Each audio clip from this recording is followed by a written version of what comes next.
Hey, we're the leaf cutters, here to lend a hand for novice cigar smokers with tips so grand. Not pros, but we'll guide you right in our Porch Cigar Lounge, light up the night. Reach out, chat along, smoke with us where you belong. So grab a cigar, come on and stay. In our back porch lounge, we'll show you the way. The leaf cutters, together we'll ignite. With tips and tricks, we'll light up your night. Hello, everybody, and welcome back to the Back Porch Lounge. We are the Leaf Cutters, and we are not professionals, but we are to help. All right, we're here to help. I don't know, we are to help. I guess we could do that too. We are the help. English is to help. We're you can hire us. We'll come out. We'll clean your garage, whatever. We have a very specific set of skills. It's like I haven't been doing this intro since we began this whole thing. It's new to me every single time. It's wonderful. But today, I'm going to go around the room and introduce everybody because we have a special guest, and it's Dirk Ebener from Cigars for Beginners. He's also got an awesome website called thescotchworld.com, and he's also got the website for the North Georgia Cigar Festival, which the Leaf Cutters are actually going to be at next year. Yay! So we're going to dive into all of that today. And just to go around the room, we have Andy. Hello there. We have Robert. Hello there. We have Zach. Hello there. And go ahead and say hello to everybody, Dirk. Hello there. All right. He's already part of the team. He is. He's like, jumped right in there. Did it. Yep. But today, Dirk has actually provided us some awesome cigars. We're getting to one first, and that's the we're going to visit Italy, and we got the Toscano Classico. We're going to check it out, see how it is. We've already had the question, which end do you light? And Dirk has been gracious enough to tell us, start with the fat end in your mouth. So there's a How tip. do I put the middle in? Right up. There you go. I'm not sure how it turns out. Light it at both ends. Just put a little hole right there in the middle and light it at both ends and see what happens. We'll just put a punch in the middle and it'll be fine. That seems excessive. It does. That's it. I think that's how you do it. So, as we light up, Robert, do you have a question? Yeah, Dirk, actually. It's your festival that's coming up in March. What can people expect to see and hear? The sights and sounds. So let me go one step back and talk a little bit about how this whole thing started, because I think that's part of the overall idea of the event. I started Cigars for Beginners a while back and noticed that it was difficult to find one platform where you find a lot of information all in one website. You have to look everywhere. You have to look for cigar lounges. You have to look for stores. And so I started a subpage on the website, listing lounges around the world. And then I decided to also add stores from around the United States to this website. And while I was doing research, I noticed that there was not a lot of festivities and events in North Georgia. North Georgia meaning Marietta, going north towards Chattanooga and then going into the North Georgia mountains. Mm-hmm. And I've been in the trade show and conference industry for 30 plus years.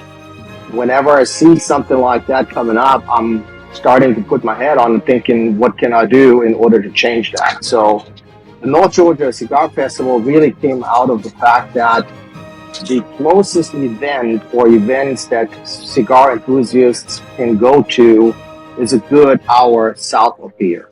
And I thought we can change that by starting a festival in this area here and recruit people, bringing people to the event so that they can exchange, thoughts about the cigars, having the opportunity to taste different cigars, do networking, learning, education.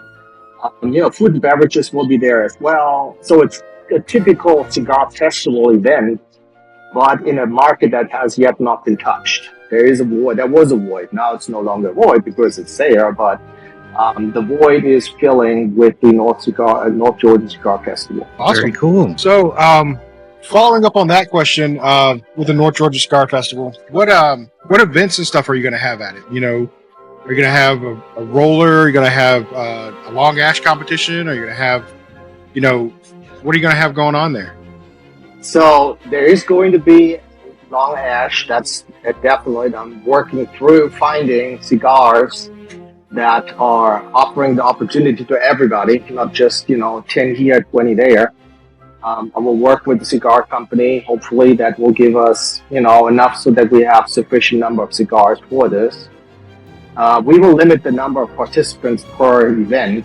And my idea is to really split it up so it's not 100 people in line doing the same thing and smoking this to win the competition. We also will have a cigar exchange where you can bring some cigars and you will get in return the same amount of cigars that you turn in. You will get tickets, and then you can go ahead and pull the boxes that are sitting there with that number that you will pull out.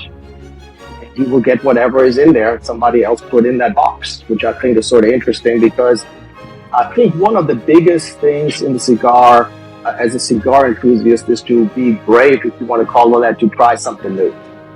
And we all want to expand our taste, just like we do with whiskey and wine and other spirits and desserts. We do, and we want to make sure that we are out there exploring cigars that we have never had before. And there's plenty of that. And I believe that with the Cigar Exchange program, we will hit the nail on the head with that exact there. We will have some education. I think we will have plenty of people who are new to the cigar world that want to make sure that they understand the basics, as well as, a little bit about cigar etiquette. What are the things, how to, as basic as what are the different types of cigars that are out there, and then talk a lot about the pairing of cigars with food and wine, other spirits. There will be some music. We'll have a DJ and things like that. So it's several hours. It will start right now I have it time for 2 o'clock from 2 to 8. And that will give people enough time to hang around and learn from others. That's awesome. It's sounding more like a, kind of a great for beginners and advanced people to come there, share knowledge and learn, And that's what it's supposed to be. Exactly. Right there. That sounds awesome. And I appreciate you letting us be a part of that. Right? Well, I'm excited. I don't know if you'll regret it later, but, I appreciate it. I really are stressing out. Yeah, he does. Say we It's like, why apologize not come on this now. It's all about opening up opportunities for those who are new to it, and that's how Cigars for Beginners really started, exactly with that concept behind it. And I want to bring that into an event, into a festival, and give people, hopefully an annual event that they come to, and they know that every March or April, whenever the next dates in the future will be, and people can come to this location and enjoy cigars and learn from others and share their knowledge. But also, it needs to get bigger. It needs to be all day. 2 o'clock's late. I start drinking weekend. at 10. Yeah. Well, yeah.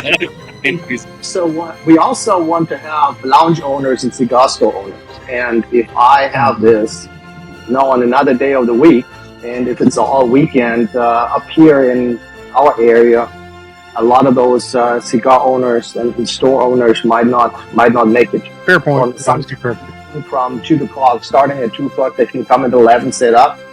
They're ready to get going, and if we find out that they need a little bit more time, they can come earlier, and that will be sufficient for them. And then in the years to come, we can possibly make it an all day or 2 days. Depends on what we're going with this event. Very cool. That's awesome. Oh, and speaking of Cigars for Beginners, if you haven't checked out that site, it's a great site, especially for, I mean, if you're a beginner or if you're, you know, aficionado, or if you're just like us where we're in between, you can go there. He has an excellent list of different lounges. He literally has a lounge finder on there. He has a cigar store finder. So you can go there, check it out, and he has reviews on every single one of them because he's been to each one of them. Yeah, he was in each one of them. I've seen all these lounges, fortunately, and right now from a cigar store finder, it's about 110 stores in 15 states. Wow! Now I've not. That's some homework, but it's a lot. So, bringing you up today, we're happy to bring you onto this episode because we are going to start trying pairing with cigars. Each one of us are going to come up with something that we think would go pair well with a cigar that we're smoking. Now, I did a little bit of research on the other cigar that you gave us, so I had a different pairing for that, but it seems to be working out for this as well, so kind of happy about that. But anyway, let me get to what I was I'm pairing mine with today. Today, I am actually pairing mine with the Proper 12 Irish whiskey. Okay. It actually sets it off pretty well for me. This is not a bitter cigar at all. It's actually pretty smooth. Very. And it's going very well with a smooth whiskey. So I like that. Not exactly sure what I should have been looking for, but it works out for me. So it works out, right? Mm-hmm.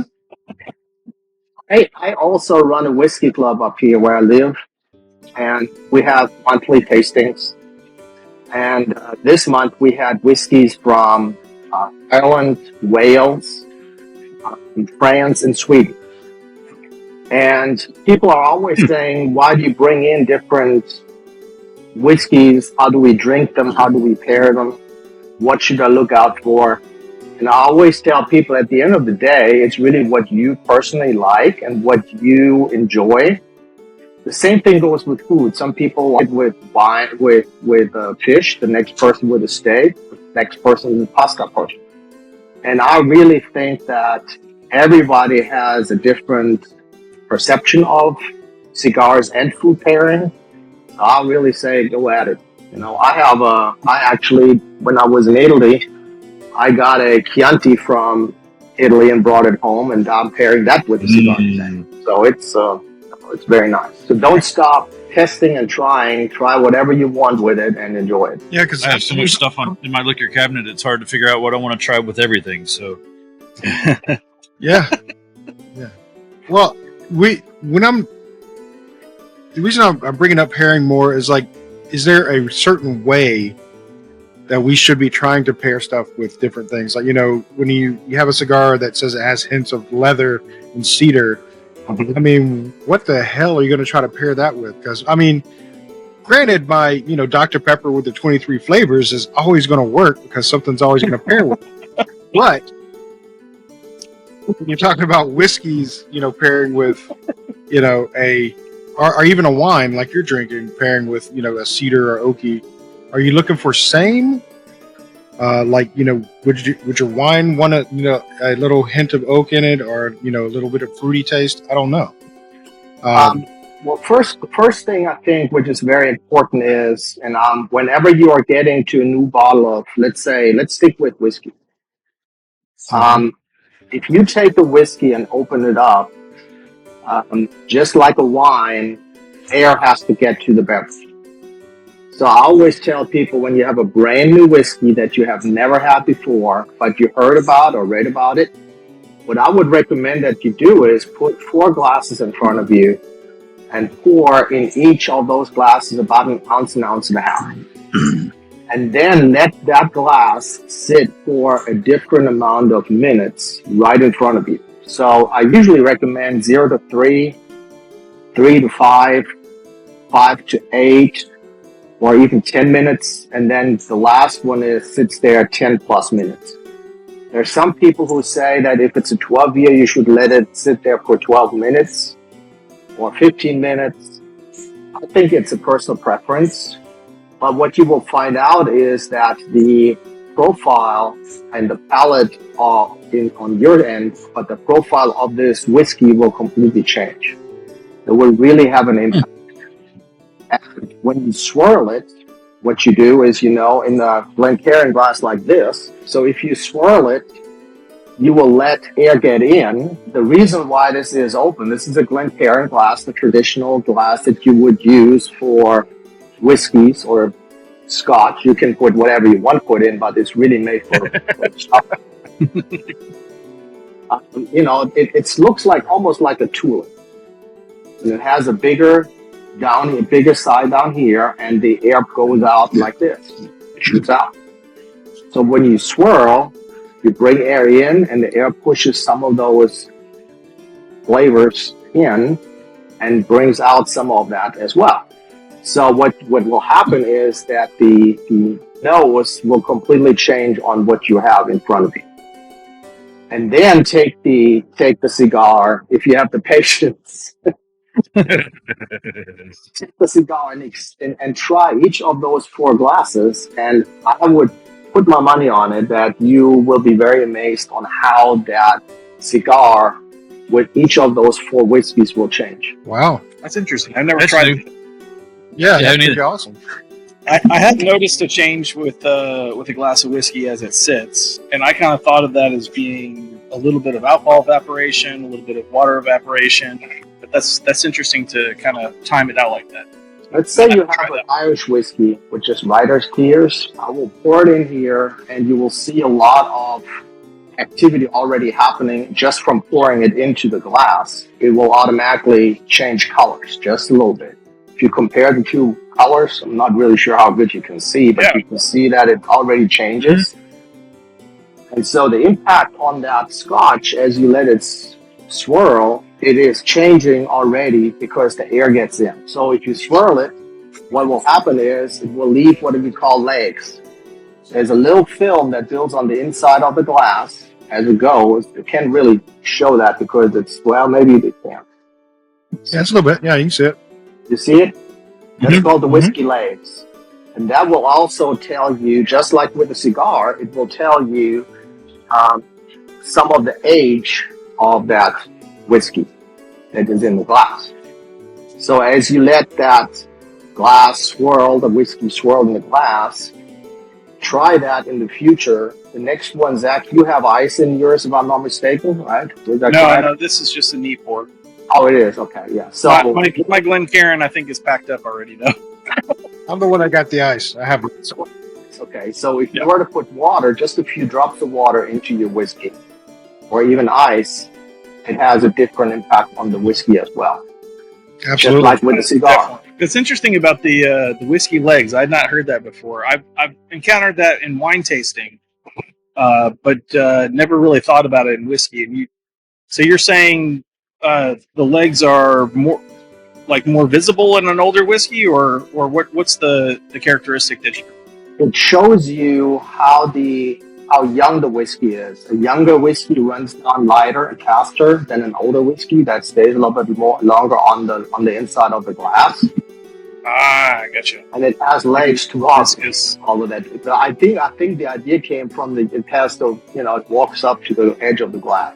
I don't know, but that makes sense. Yeah. Or it takes your ability to walk home, whichever the case may be. Yeah. In wine, if I remember correctly, it's usually like a characteristic of the amount of sugar that's in the wine. Like more sugar kind of means it's a little thicker and it's going to show up a little more. I wonder if that is because of the whiskey's concentration from the time in the barrel. It's interesting. The barrel also has an impact on the whiskey. If you have a barrel that has a lot of red wine in it, and before it came in, for you to fill it with whiskey, the color of the whiskey will automatically change. I'd be learning today, y'all. I'm about to say, I'm just like, I'm shutting up and just learning. I'm like, all right. But we do need to do a check-in on this cigar. Usually we do a check-in after light up, but I've been enjoying it, so I didn't even really think about it. So let's do a check-in on it. What are your first thoughts on it? And then we'll go to your. Actually, while we're doing your first thoughts, let's also do your pairing because I already started mine.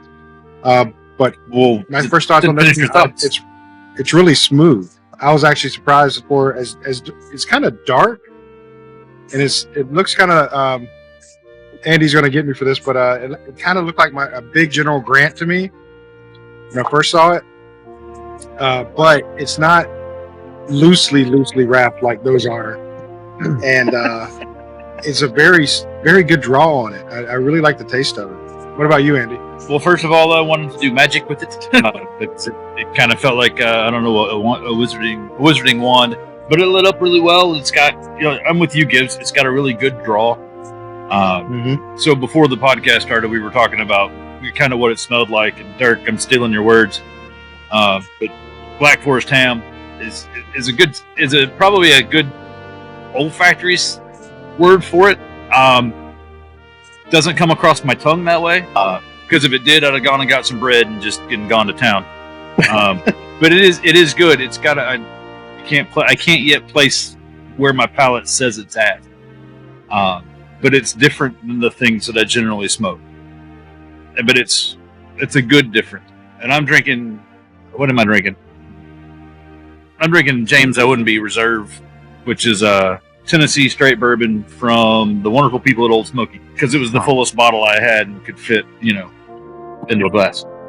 So, no thought process behind it. It was just like, hey, I want to grab that one. Zach and I talked about my thought process the other afternoon when he picked up the cigars, and it's what you got, not what I'm running out to get.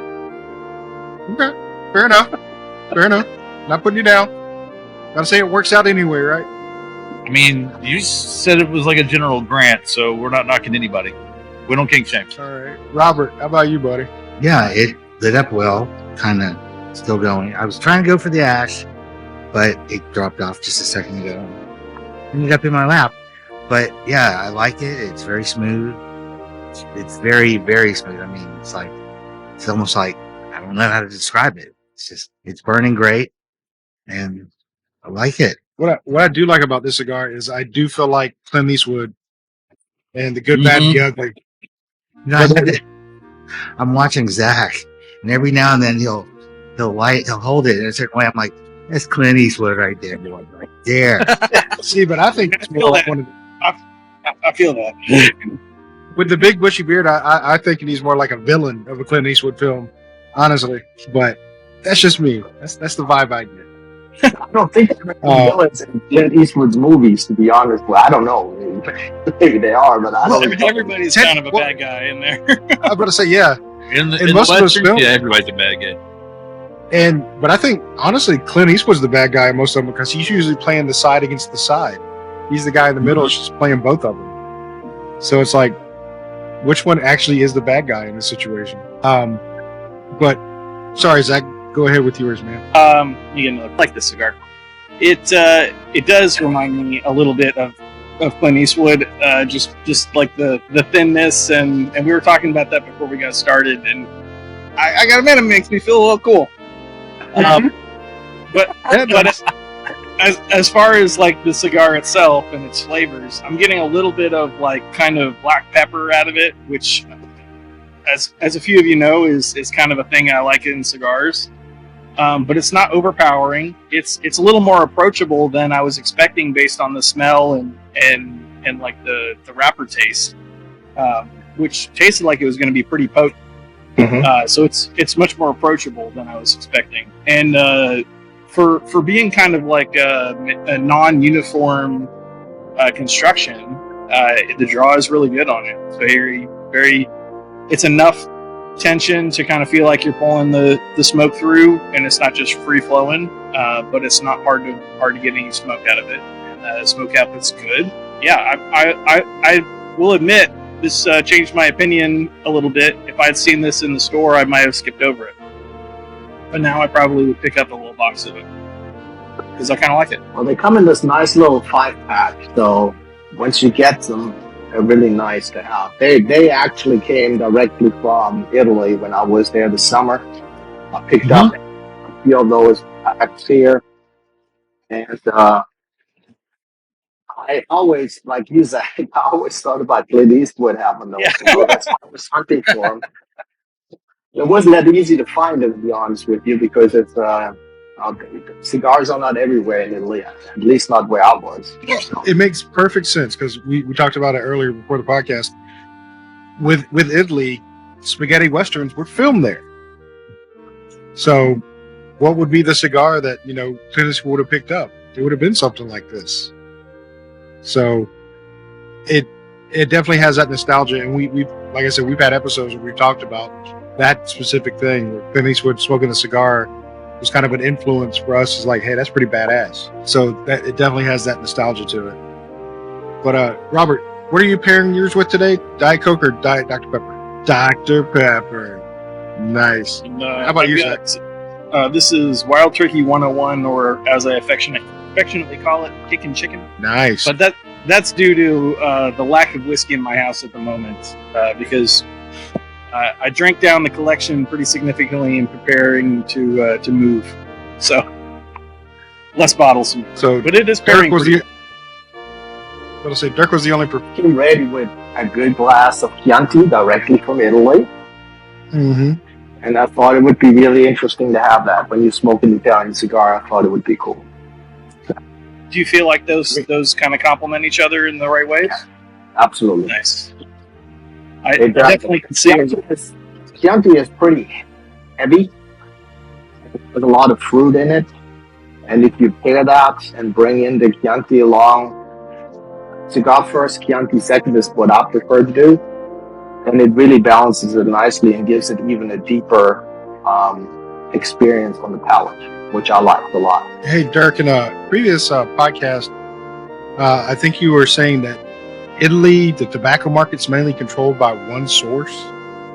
Well, it's not one source. It's on mostly one store type. 90% of Italian cigars are those. And I had a very difficult time to find cigar stores or lounges. But when you go into these cigar stores in Italy, there's a lot of history, a lot of tradition. This cigar manufacturer, Toscano, actually dates back to 1815. That's when they started. Wow. So that's a lot of tradition in cigars. And over the years and over the many centuries, it has grown to dominate the market in Italy quite a bit.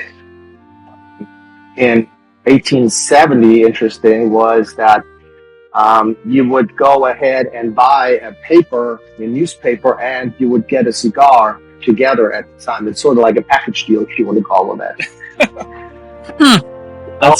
It was very interesting because when you look at it from the perspective of history, the concept behind it was to give people that realization of taking the cigar along with the paper, because like my grandfather, I remember when I was a little boy in Germany, we would go to his favorite newspaper kiosk, and he would buy a newspaper and a cigar, and then we would go home to his kitchen, and he would enjoy that together. And so it was a 2-cent newspaper together with the cigar.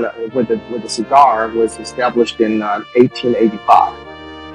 That was the concept that started, which of course had a huge impact on sales of those cigars. The cigars, if I can make a little side note here, if you were to go right now on Cigars for Beginners on Instagram, there's a series about the cigar industry in Germany and the impact of women in the cigar industry, and it's the same thing in Italy. In the early 1900s, 1920s, over 2,500 women were involved in making these cigars.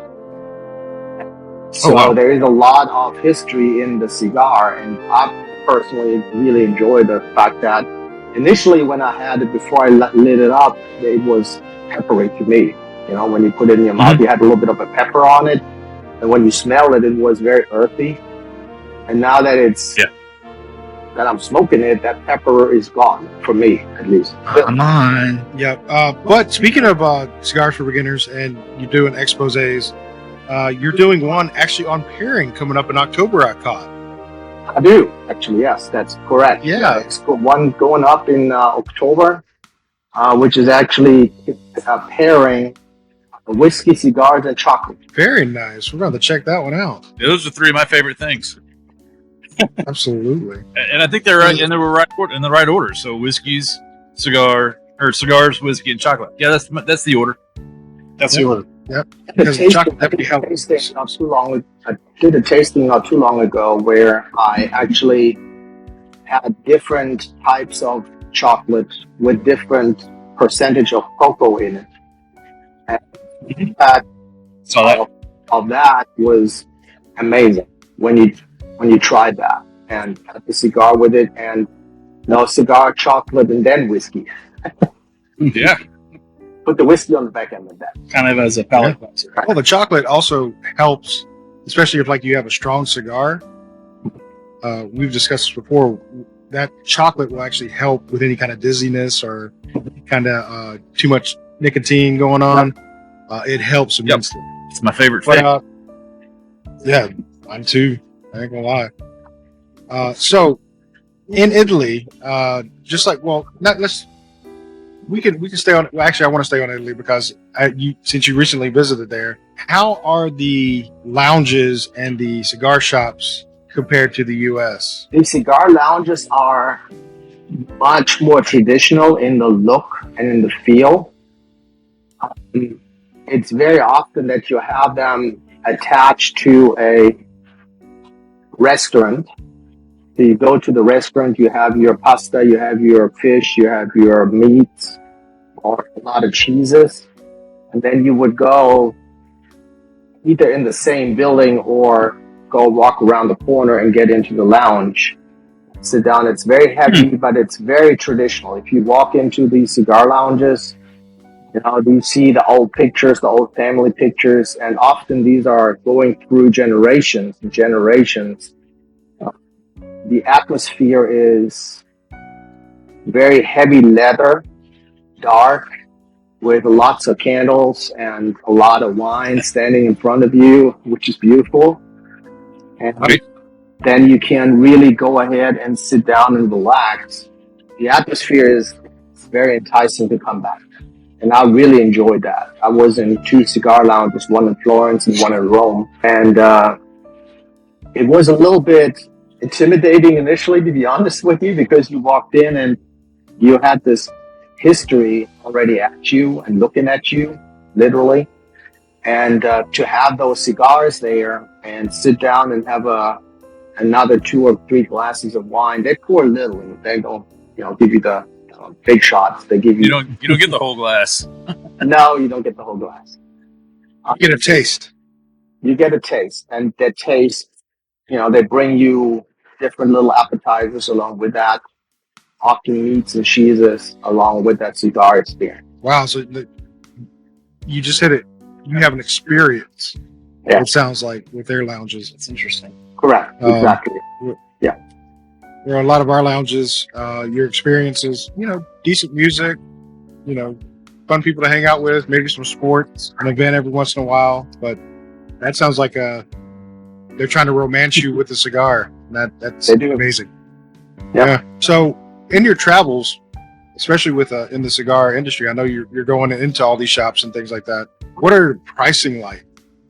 Over in Italy, and I don't know. I think you mentioned Singapore. You've been to Singapore in the past. What is the pricing like compared to the U.S.? So in a cigar lounge in Europe, you will go anywhere between $5 and $12. That's sort of like the price range. Like I said, this 5-pack is like €7 or €8 US dollar, about €6 and 90 cents, so €7, so about $7.50, $8 a package. But if you look at the prices, very, very rarely it will go over €10. If you go into a cigar lounge like a Davidoff in Frankfurt at the airport, they have a Davidoff cigar lounge at one of the hotels. That's the upscale price point. That's when you go into the 28 to 30 plus. And that's not much different. Not much different than if you go into a store here and buy a Davidoff off. It's the same thing. You would buy.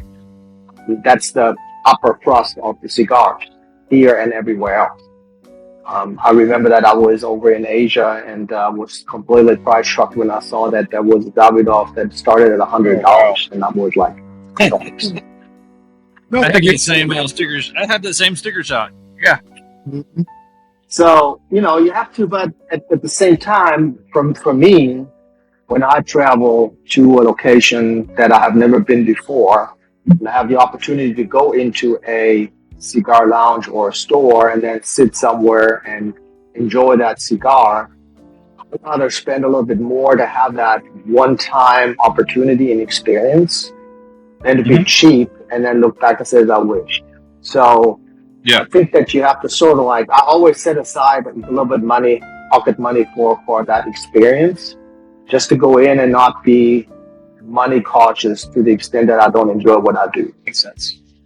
Which is a good rule to live by if you can afford it. If you can afford it. I don't know. I'm just naturally cheap, so Well, I mean, on a daily basis, I would not necessarily spend the same amount that I would if I go out and have dinner with you all. I mean, we would probably have a good time. Oh yes. Oh, absolutely. Derek, speaking of travel and cigars, I know when you're abroad, there's more opportunity to try things that you can't quite get here in the U.S. or spend your hard-earned United States dollars on. And that's those sticks that are, I guess, we call them what, on the island south of Miami. Specifically 90 miles. Specifically 90 miles off the south coast. Yeah. How?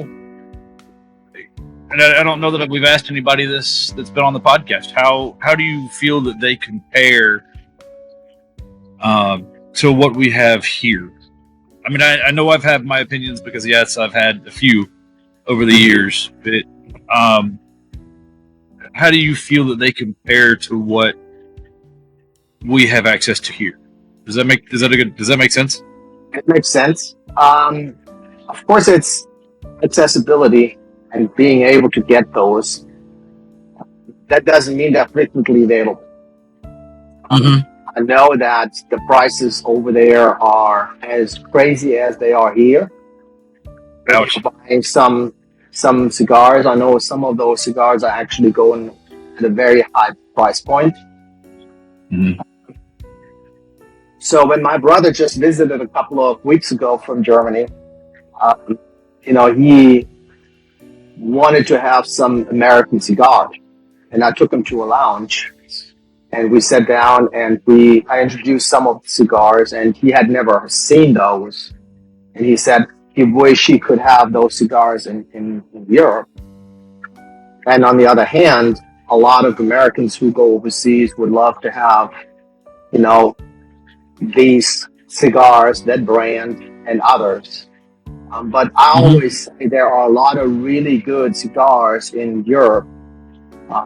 Specifically in Germany, there are a lot of really good cigars that are starting to make an impact in the market in Germany and in Europe. So it's good to have choices that you can go for and not spend 200, 300 euros on a stick. Agreed. Right. Because that's what it takes. Ouch. You're right. It's not any different than finding them here. Cool. If you can find somebody who has some. Correct. And then, of course, when you are looking at Asia, the market prices are changing dramatically there as well. Sometimes they're even higher than they are in Europe. I wonder if that's because they travel further. No, it's more of a question of getting the cigars and having the access to them. The markets are limited, and if you look at the cigar humidors that are auctioned off, if you look at these, stories about who is buying these big, really beautiful cigar humidors with cigars in them, most of the time the winner of the auction is from Hong Kong or from Southeast Asia. That makes sense. I am really enjoying this, Dirk. Yeah, I appreciate that. So, this other cigar you sent us, Suave. Is this the German cigar? No, it's actually from, if I'm not mistaken, it is actually Dominican. Dominican. Okay. We were having a hard time finding a little bit of information on it. The company that has them is Sagrado, and really nice people, very knowledgeable about it, and I like that as my to-go-to cigar.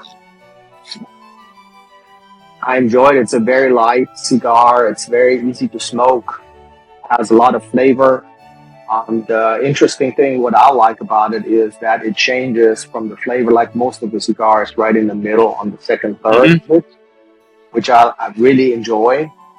And, the price point is really reasonable and affordable. So I always enjoy that. I smoke.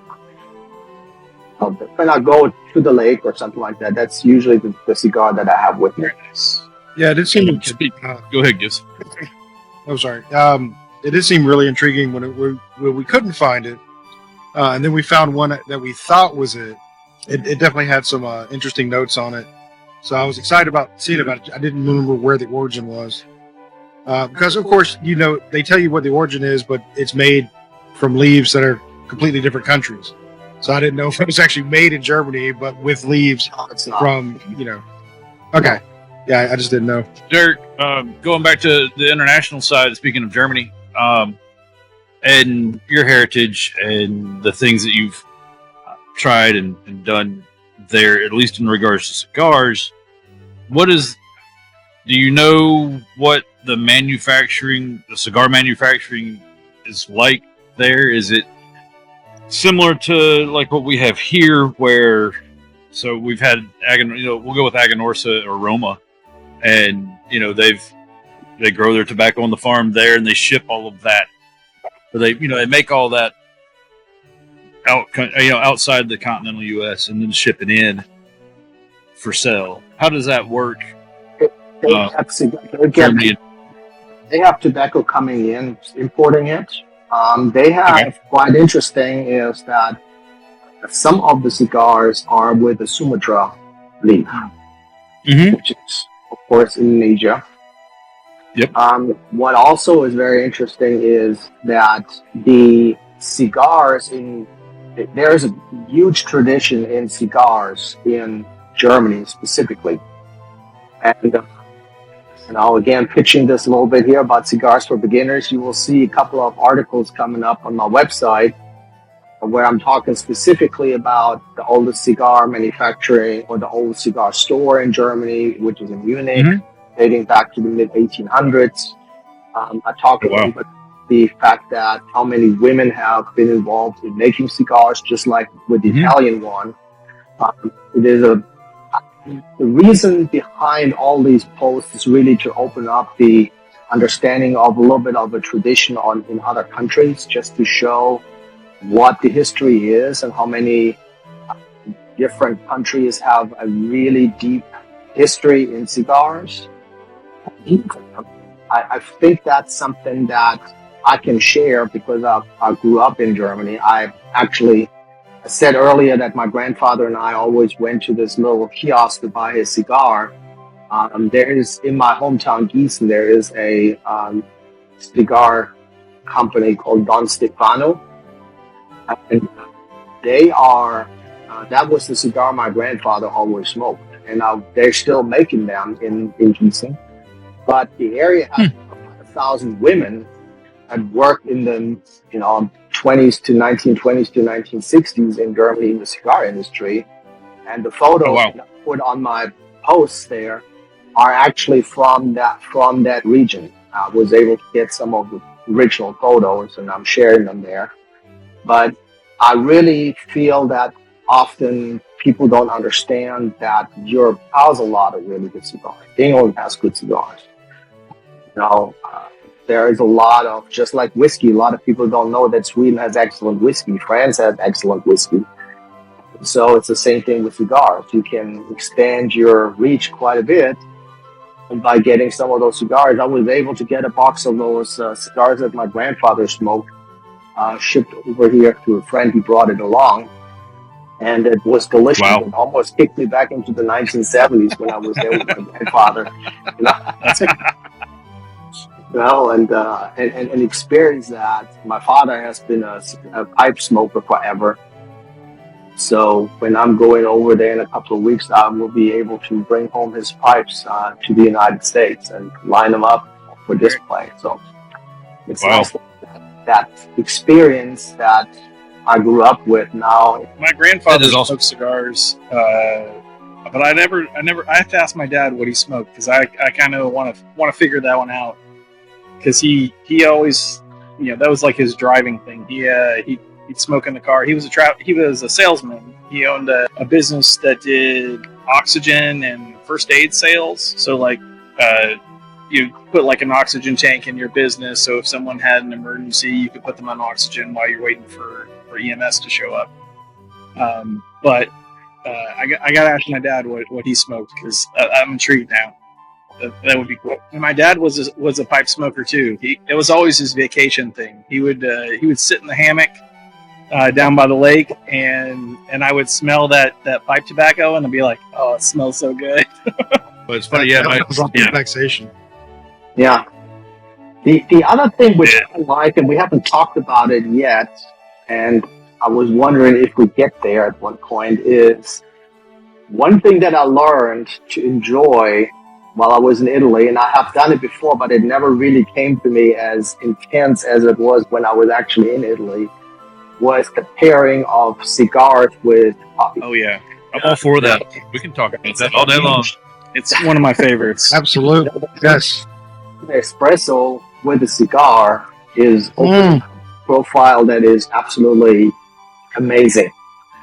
And so Cigaro, going back to this cigar, they actually also have Interesting. So some of the cigar manufacturers, now the boutique companies mostly, are also introducing cigars. Cafe 1910 is one of those. I'm sorry, 1901 is one of those that has coffee along as well. Cigaro is the same thing. You can also buy coffee from it. Very interesting. So, with your coffees and your pairing with your cigars, do you go by roast? And what I mean by that is, like, if you're smoking like a Maduro cigar, a dark cigar, do you pair that with a dark coffee, a dark roast coffee? Or if you're doing a Connecticut style cigar, would you pair that with a lighter coffee? A light roast coffee. I mean, it makes sense. Honestly, I just put this coffee up, put a couple of double espresso with 4 spoons of sugar, and I'm living the day. Dang it, Dirk! I'm trying to uncover secrets here. Okay. Gibbs, I could have given you that secret. I mean, yeah, you drink coffee that you like. I mean, I'm not saying you don't, but I'm just saying I wonder if that would make a difference, So you pair the Death Wish espresso roast with the factory smoke Maduro, and it's a true story. That is an easy, Saturday morning for me. If we have to get up and work, Gibbs will tell you in a heartbeat that I'm out here with my factory smoke cigar and my coffee. Mm-hmm. And I've been doing that since, forever. Anytime I've had to get up and work, early in the morning. That's one of my favorite pairings is even, okay, it's 90 plus degrees out here today. I'm not drinking coffee. I would, but I'm not. But it is one of my favorite pairings is to grab, to go pour a cup of coffee. Or if I'm out and about, I grab a cup of coffee at not Starbucks, anywhere but Starbucks, and I drink my coffee black. But to have my coffee and a cigar, and any cigar, I mean, I'm kind of agree with you. You put the coffee in the cup, you get the cigar to the humidor, and that's your pairing. Type of pairing. Yes, there is a coffee. There is a German coffee out there that has finally made it to the United States, and you see it on some of the networks and the social media platforms. And just recently, they introduced a German coffee machine that makes espresso, small cup, a large cup, and you put just the coffee bean into the container on the top, and you push the button, and you stand in front of this, and you get that smell when the espresso or the coffee is made. It's yes, correct. Yeah. And that coffee machine is absolutely fabulous. And I do that often, that I put a double espresso in my coffee, take a cigar, and sit down and just enjoy it. I'll let the day end. And What's the company? I have a reason why it's Chibo. TCHIBO. Chibo. And you can buy actually the German coffee beans at various different looks and different intensity on the coffee bean. Interesting. Which is great. I'll have to keep an eye out for that. I love a little coffee adventure. Coffee. Heck yeah. Mm-hmm. I remember having my first cafecito, my first Cuban cafecito in Miami at a cigar shop. I'd gone to visit a buddy that had gotten a job down there. Well, I was actually working down there, but he had gotten a job at a cigar shop, and we were talking, and he's, I'm halfway through a cigar, and he's like, "Hey, have this little thimble. What's in it? It's nothing but pure caffeine." Okay, I'll drink that. And yeah, it was great. It was a perfect pairing. It was just your essential Cuban cafecito of coffee and sugar, and Go back into Europe and you test the Turkish coffee. Mm-hmm. I don't know if you have had that opportunity. Not in Europe, but in the U.S. I have not. And you can almost, if it's a really good coffee and you put the sugar in it, I know of people who are actually taking a spoon to take the leftovers and That's me with Turkish coffee. I will empty that cup. I love the like silty grounds at the bottom. Mhm. We have in Knoxville there's a Turkish restaurant called Turkish Market that my wife and I used to go to all the time. It's this little tiny couple who owns it, and they're super sweet, and we'll get lunch there and then have them make us some Turkish coffee, and it's so delicious. Yeah, a good baklava, cigar, and Turkish coffee, and you're moving up. And I've not done the cigar with it. That's in the future. That sounds like a nutritious breakfast to me. That's just what that sounds like. Totally. I was like, I need that in my life right now. Yeah, not later. Now's a good time. Exactly, right now.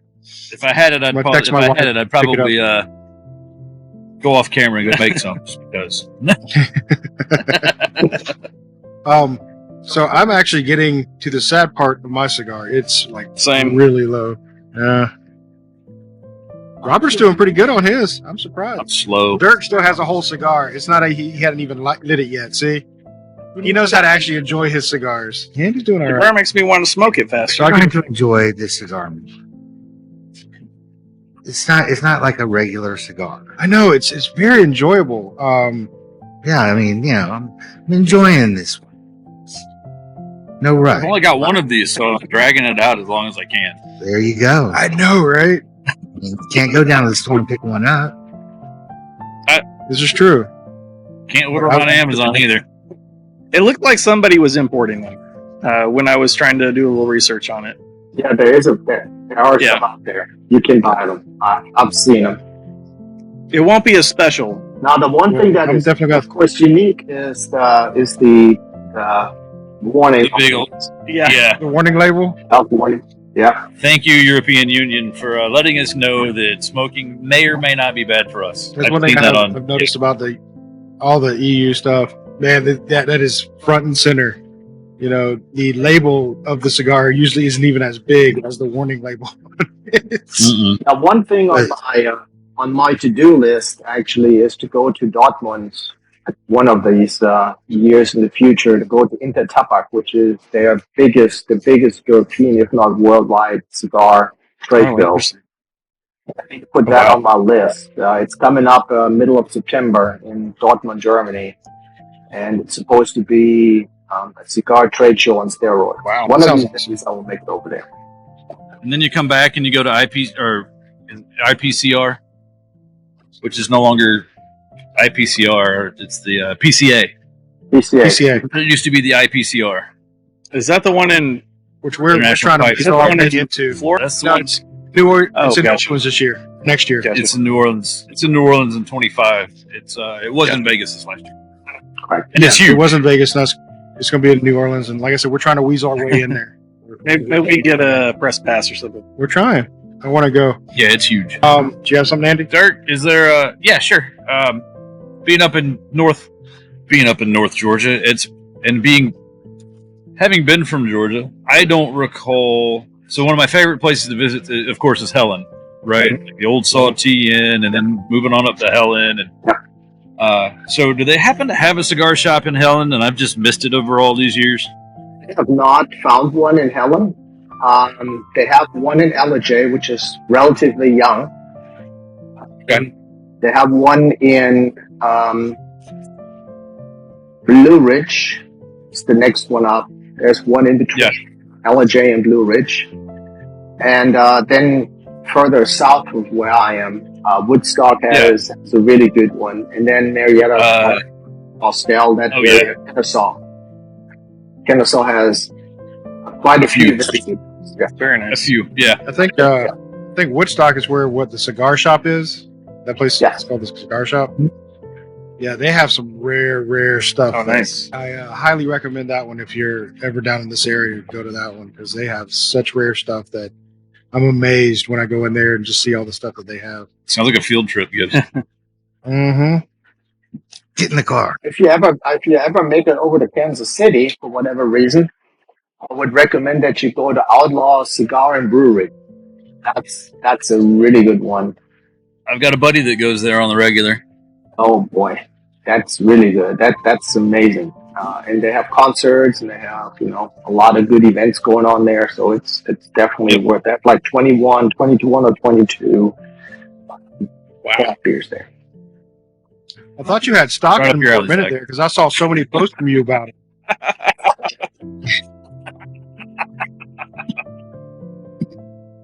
No, It's other investments.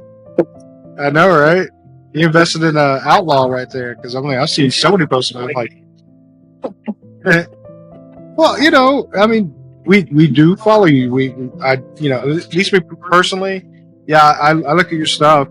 I do too. Especially when it pops up on Instagram and things like that. I look at it and read through it, and if I have time, of course. But yeah, we follow you. We like you, Dirk. You're a pretty awesome, dude.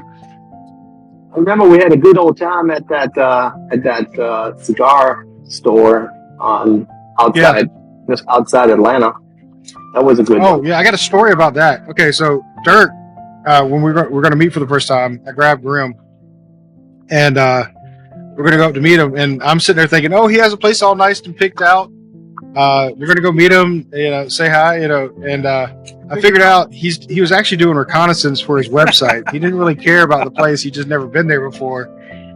So he was taking pictures and everything. I'm like, he's updating the website. He didn't really care about us. We're an afterthought. At least you got to go along for the ride. I did. I got to enjoy a good cigar with Dirk. So that was the Very fun nice. part about it. It was really nice. It was one of those ones that you don't necessarily know immediately, but you get into it and enjoy when you are there. There's a really good other store if you ever make it into Atlanta, Havana Cigars on Auburn Avenue, which is a really cool place. It's very, very cozy, great people, great owners, and you get really good coffee there. Nice. Yeah. I think I've That been in makes there. sense. It's been years, but I've been in there. I don't think I've ever been to Havana Cigars. I would highly recommend that you do that because they have a nice little area to sit down, nice humidor. It's very, very, everybody knows everybody. And you walk in there and like with what we do experience with the cigar industry overall is it's very family. You walk in, you sit down, you start your cigar and you start talking immediately with everybody and and you leave and make some new friends, which is great. That's the thing I love about cigar shops. Lounges. You need to do that one weekend, Ben. Agreed. But yeah, I mean, and that's the point of a good lounge. When you're in a good lounge is when you have that kind of atmosphere where everybody's friendly, everybody, is willing to talk to you. find out more about you, find out what you're smoking, you know, give you some tips, you know, about, hey, if you haven't tried this, try that, you know. Yeah, exactly. It's really, and then not just from a salesman, but from other people who've actually smoked and enjoyed. That's why I go. Mm-hmm. I'm gonna have to go to more cigar shops because the guy I go to cigar shops with is moving. Sorry. So I'm actually have to go by myself and make new friends Make new friends. and bring them on the podcast. That's right. No, the other thing I like about cigar lounges and stores is that they all have that relationship one way or the other with the military. And I like that. Yeah. And I like the fact that they are giving back, that they really try to bring that in, the veteran side of it. And there are, like the one up in Blue Ridge, Smoky Bear Cigars and Cafe. That's also, they're very focused on veterans and giving back and making sure that, they always ask you, are you a veteran? Do you have any ties to the military? And I think that's very important. Another shop that Dirk owns stock in. This is what. I'm just trying to help a little bit here. Well, when you're there often enough, you might as well have a vested interest in keeping them open. Yeah, and I want to go to both. So you're doing your job. I want to go to both. I want to go to Outlaw, and I want to go to Smoky Bear, right? Yep. Smoky Bear Cigars and Cafe. Super nice people. Actually, at the end of next week, they have events there, and it's always a nice event. Locals show up, and you have people who visit and are in town to shop or do whatever. They come by and buy a few cigars. I think it's important that we all support cigar stores and lounges all across the country. Agreed. We were talking to Skip Martin, and that was a very similar conversation. Support your local B&M or brick and mortar, because it's where conversations happen. Correct. And that's something that we don't. Especially, and I'm going to speak for myself, especially as somebody who works from home. I don't get out and get to, converse with a whole lot of other people during the week.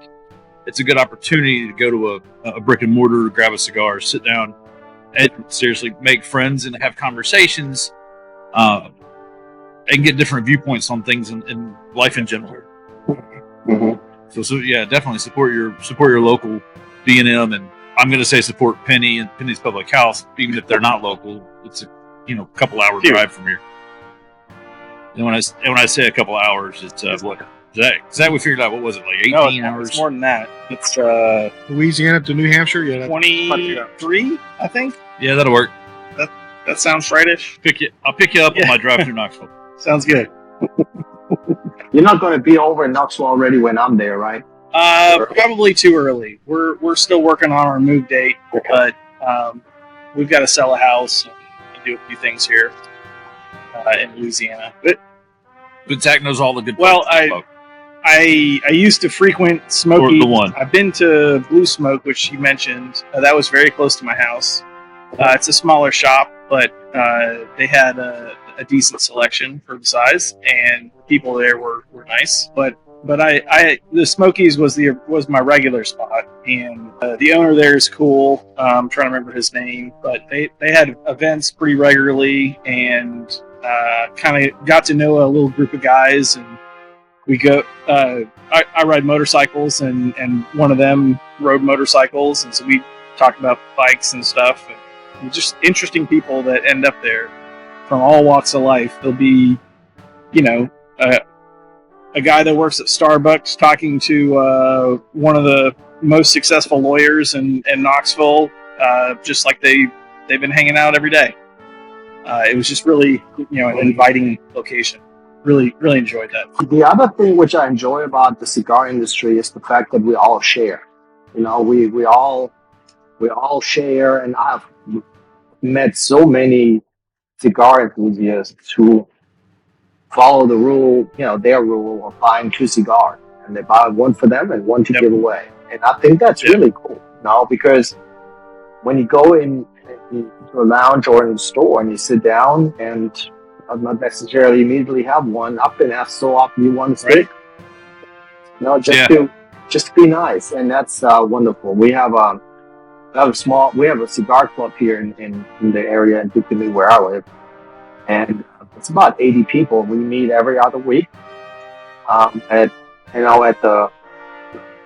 locations, and just enjoy that. And people bring something to drink and share, and cigars are floating around, and that's what makes the cigar industry very unique. Sure. If you're going overseas, you have that same experience. You look at somebody and you necessarily can't immediately communicate with them, but here comes the cigar your way, and it's great. Right, it's here. Yeah, exactly. Yeah. Who needs English when you have sign language? Exactly. When in doubt, talk about the cigars. That's all I'm saying. All right, so mine has gone out. I want to see if I can relight it. But yeah, it's down to that. if I relight mine, I'm gonna bring it out here send shortly. some mustache hairs or something. I think I can get a couple more puffs out of this before we review it, because we're definitely going to review this one. We can't all be professionals like Dirk and draw it out as long as he does. I'm impressed by that, by the way. I really am. You have the patience for it. I don't. But of course, we're trying to squeeze, a show into it, so I'm smoking them faster than what I really should be to enjoy it. Correct. I enjoyed it pretty correctly. Zach's like, speak for yourself. I loved it. That's awesome. Well, what will happen in September, end of September, early October, is I will have a little cigar giveaway on behalf of the North Georgia Cigar very Fest. nice. Oh, And, will be None one of us are eligible because we're going to be there, and we're Oh, that's hey, I'm in the cigar industry. You know what? I mean, that's my hobby and my passion, so it's all good. But I will put some out, and it will be this neat little cigar stand with the logo on it. Will be part of a package. Yeah, Gibbs, you lucky dog. Will be the poker chip Nice. and the sticker that I have here. I came prepared. There you go. Very nice. And then together with so did I. there you go. I also have a sticker and a poker chip. There you go. Yep. Mine are on my desk. Bring them out here. I didn't get. And then No, that one's last actually but not yours, least, one in November is going to be Oh, very nice. Yeah. So I was looking Those at are the very hats nice. that you posted the other day. Yeah, I liked the one that's got the full back and that's not the trucker hat, but yeah, it's an awesome hat. Yeah, I Trying to talk Gibbs into get us some hats. That's You trying to give us know where to get them, and it's a American-based company. They do all the stitching in the United States. Takes a little bit longer than others, but it's really at launch is a great company for that. awesome. I'll have to check them out. And there's their shout out. Don't forget to tag him in the post. can't do the cigar anymore. Dang it. Just burnt me. It's okay. It's worth it. That's what that missing spot is on your mustache. Uh-huh. Right there. For all the burning. It's called the sacrificial middle. So do we want to rate it? But I don't want to end it, even though I haven't, But for me, cigar lit well. I did have a construction issue, but I think because it was shipped a couple times, that probably was the problem. So I'm not going to knock it off for construction, but lit up well. The taste of it was great. I couldn't pinpoint anything specific out of it. I couldn't, tell you if it was leather, cedar, whatever. But normally I can't do that anyway. So I don't know why you expect that from me. That's why we have Zach. So that's why we have Zach point out those notes. Then for me, no film in the mouth, which is definitely a big thing for me. No film in the mouth. So it's great there. Smoke output was great. I felt like, Clint Eastwood the entire time, which that was, the whole point. And so I'm gonna give it a 4.25. Only thing I'm knocking it out for is I kind of wish it was a little bit bigger, just a little bit bigger. Well, you have five. I mean, that's true. But I don't have that pack. I only have one, but that's okay. It paired well with the whiskey that I'm having. But honestly, with this whiskey, I don't think there's anything that's going to probably go bad. Be a bad pairing with it. So. So 4.25 is my rating. How about you, Andy? I liked it. It was a different experience cigar wise than what we usually have. It's outside of my usual range of the Rothschild or the Lonsdale, that 5.5 by 60, and so it was definitely an awesome experience. I'm with you, Dirk. I kind of got the earthy tones with it, and it paired. I'm with Gibbs. I don't know that anything doesn't pair well with a good reserve whiskey, and I don't have the palate that Zach does. So we'll let Zach use all the fancy descriptive words. But it smoked really well, and yeah, I need a roach clip at this point. And I'm grateful to have this cigar. But it's been enjoyable. It drew really well. It did good strength. It wasn't overpowering. It's good earthy, flavors to it. On a 1 to 5, I'd probably go to 4, but I would definitely if I find it online, which I will probably go hunt for it in the very near future. I'll probably pick some up just to have some on hand to try again and see how I feel about it after having more than just one. All right. How about you, Robert? You're enjoying it because you still have it. I'm enjoying the shit out of this. Dirk, thank you so much for this. This is awesome. I'm going to say 4.7, and I would go higher, but I can't find them here in the States. Yeah, I order. That's the only thing stopping me from going higher. I mean, it lit well, burns great. No, I didn't have the construction juice. Then flavor was nice. I will leave it to Zach to tell us the flavors. Of course, I didn't get any cardamom out of it, but I don't think I did anyway. Zach, you'll have to tell me. But yeah, 4.7. Yeah. I don't think we're gonna let Robert with cigars. His video is lost every time he starts talking about cigars.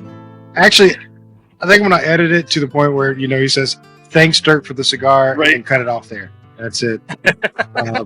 How about you, sir? It was surprising to me. Like I said before, you can't judge. It's different from the cigars that I would normally pick by appearance, but that has me thinking that maybe I should open my horizons a little more. It was approachable. I would say medium light, maybe not overpowering, but not absent or anything like that. I got pepper, which I talked about earlier, and that kind of tapered off towards the last third for me. Probably just became a little taste blind to that after a while. And then actually, you mentioned earth. I got a little earth, and it kind of sweetened up a little bit to me towards the end, which was kind of pleasant. I definitely felt the Clint Eastwood vibe, which made me feel kind of cool. Let's see. I'm gonna give it a 4. And I'm probably going to order some to have on hand because that was delightful. Thank you again, Dirk. Enjoyed it. Hey, Zach. According to Toscano's cigar website, we can pick them up at Moss over on Paramount. Yeah. Maybe I'll pick some up next time I'm there. I'm going to have to look. Yeah, I'm going to go to their site and actually take a look. But the reason I don't want to close out so early is because I want to talk a little bit more about the pairings. I know I'm sitting there trying to dig information as much as I can out of Dirk, and he's just telling me, just pick what you like, okay? Because I don't want to. But there is something to it. There is something to a pairing that makes it. Like I said, I find for me, not so much whiskey because I enjoy whiskey, but I don't drink whiskey all the time. So I do like a soda. Like I said, Dr. Pepper is my go-to for it. And for some reason, for me, the Dr. Pepper, well, there you go. See, Dr. Pepper for me just brings out a little bit more flavor with my cigar. And that's why I go to it. So the reason I'm pushing so much is because there are a lot of people out there that's like, how do you pair? How do you sit there and try to figure out what might taste good with something else? And the only thing I could think of was literally you have to look at the notes and see. Well, okay, see, I'm already going wrong there. Dirk's shaking his head. But I'm like, I mean, you're right, because if you go off the notes, you're going off of what somebody is interpreting Right. that they taste in it, right? So I see your point there, but maybe look at the flavor profile of it, not necessarily what it tastes like, but more, is it a Maduro? Is it a Connecticut? Is it is it a Habano? And try to maybe pick out something that might complement that a little bit more. So if it's a heavier cigar, would you want like a coffee with it? A bolder flavor with it, or do you don't want to set that off by having bold and bold? What I experienced years and years ago is, when you go to a buffet and you're invited to a function and they have this buffet. I learned early on one of the easiest ways to actually enjoy the buffet is start with the dessert. You go to the dessert first, right? Because nobody goes there, and then when the line is dying down on the other stuff, you go there. And what I have started doing many years ago is that actually I have enjoyed starting with dessert. And one of my to-go dessert when it gets to cigars or to wine or to whiskey is always the sweet stuff. So one of the best desserts to pair either a wine, a whiskey, or any other, or even a beer, it easily is the way to go with the dessert. And that always gives me an opening of the flavor palette that I want to experience. And that's where I would start if I were to think about it. An ice cream with like a cinnamon ice cream or a cigar or an ice cream. A tiramisu is excellent. A tiramisu opens up all sorts of flavors because it has that little bit of licorice in it. It comes in where you have the opportunity to have that cinnamon or that chocolate in it, your tiramisu. If you pair that along with a glass of wine and then a cigar, that gives you that flavor profile that you're looking for.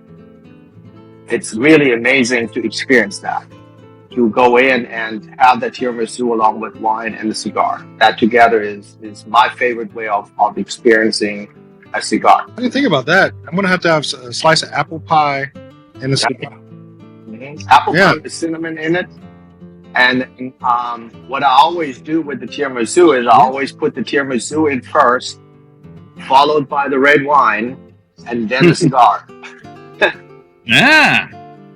That's good. It really is. I think what really you talked about how people are following the content that has been written about the cigar.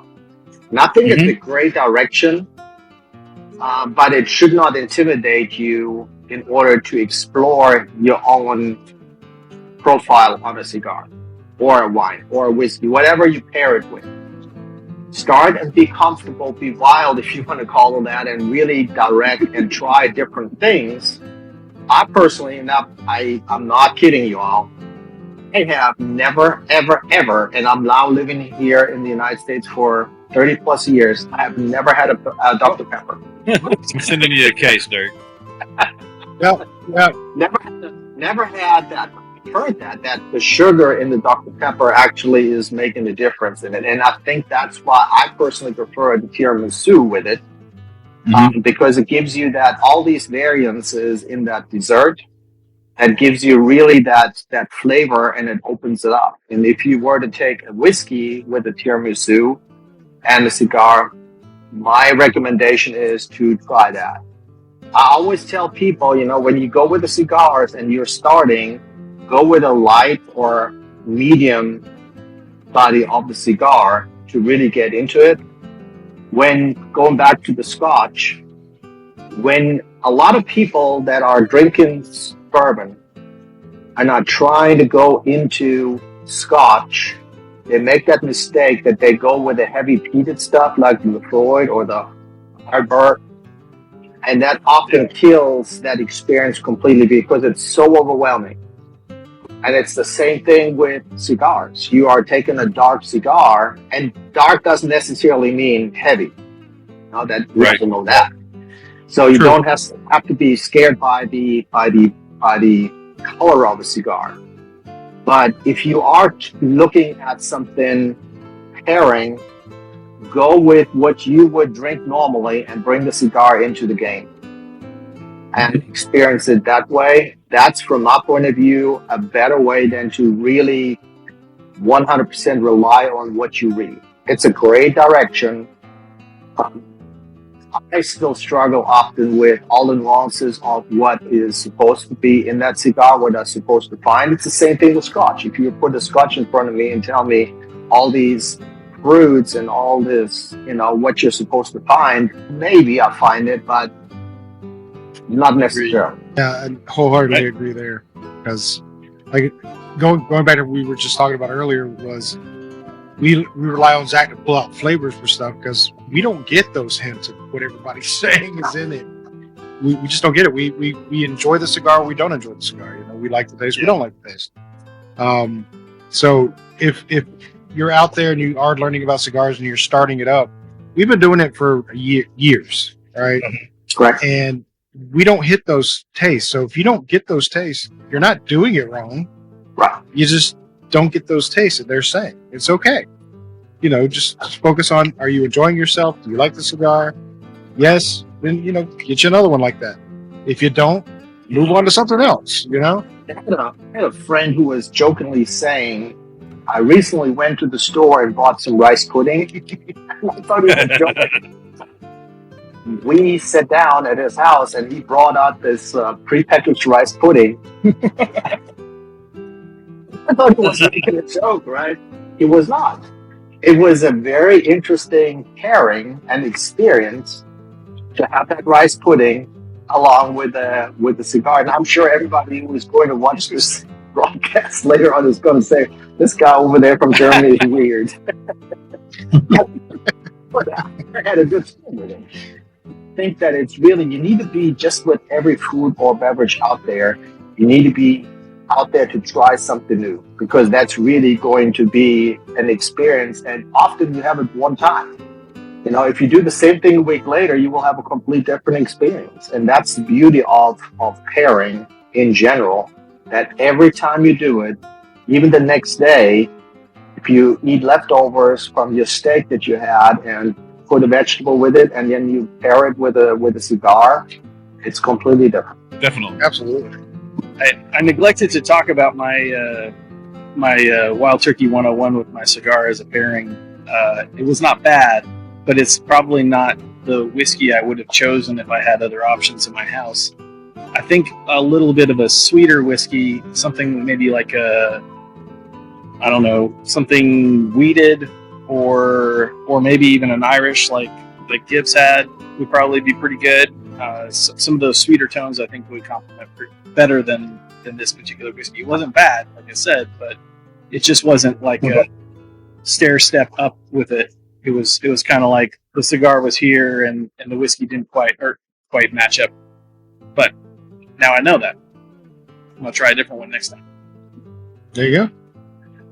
Yeah, What you got, Zach? The other thing I can recommend is, look at your local whiskey clubs. If you find a local whiskey club that is out there that is introducing a variety of whiskeys, and a lot of whiskey drinkers are also cigar enthusiasts, and many of those clubs afterwards usually have an interest in sitting around and have a cigar and experience some of the whiskeys that they had during the whiskey club meeting.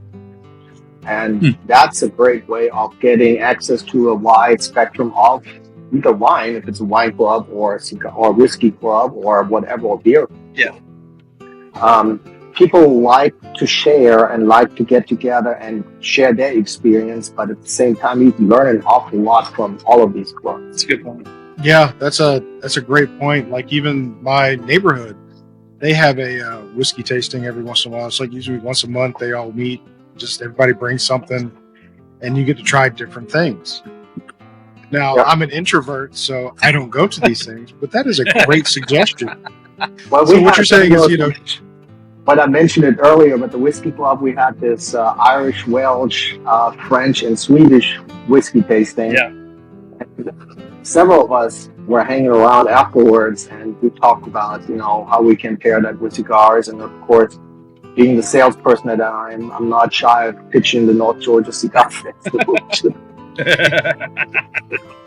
It's a great way of getting to know people in the area and share things together. And if you bring a bottle next time you go to these tastings, and it's a really good time together and share. Yeah. I have to look along this. I want to say thank you for being on, Dirk. Your wealth of knowledge, you've shared that with us. We appreciate that. And we want to turn the floor over to you and pitch to North Georgia Cigar, or pitch whatever you want to pitch. This is your opportunity to do so, and use our platform as that broadcast. Well, I appreciate you having me for sure. And it was great fun. I mean, watching your podcast all the time, and having that relationship that we're building is great. The opportunity to learn about your experience in industries and cigars is amazing, because we learn so much from each other. And your support on Instagram for me is very, very important.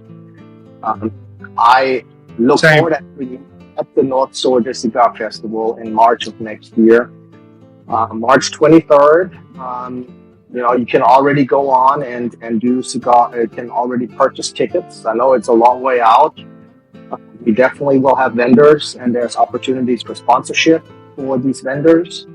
I want to make sure it's affordable from the very beginning. So when you go on the website is ngacigarfestival.com. So NG, North Georgia Cigarfestival.com. It's the same on Instagram. The hashtag is the same. If you're new to the cigar industry, I would highly recommend that you go to Cigars for Beginners. The website is Cigars, cigarsforbeginners.com. Instagram is a little different. It's Cigars and the number 4 beginners, because I couldn't use the entire spelling, unfortunately. But that's okay. So if you're new to it, or even if you have experienced cigars forever, there's always something out there. I publish news. I put news out there. I have 2 blog posts a week. I'm already in October right now writing, because there's so much going on that I really enjoy sharing. Take a look at the daily posts and the daily quotes that I put out, cigar quotes, which I love doing, because it's a lot of fun to find something and share. And Cigars for Beginners is all about information, giving people the opportunity to come to one website and learn all of these things and share. I mean, I get emails and information from many people saying, "Oh, you know what? Why don't you write about this?" Or "There's a good topic," or "Here's a quote," things like that. It's all about community. It's all about the cigars. Please share with others, because someone will appreciate it and pass it on to the next person, like we all do. And I appreciate it. So cigarsforbeginners.com, ngacigarfestival.com are the 2 websites. And hit me up on Instagram, connect. And then, as I said, end of September, early October, you will be able to get packs of those. And it's more sharing and spreading. Please do. I'm stuffing the ballot. Okay. I'll just get Pam to do it. I'll do it. There you go. I'll get everybody I know to do it and just put my name on it. Well, thank you again for all of that, and allow me to be part of this. And it was great fun. So thank you. Thank you. Thanks, Dirk. We appreciate you coming on. So, in closing, we're just going to say Good night. Bye. Bye-bye.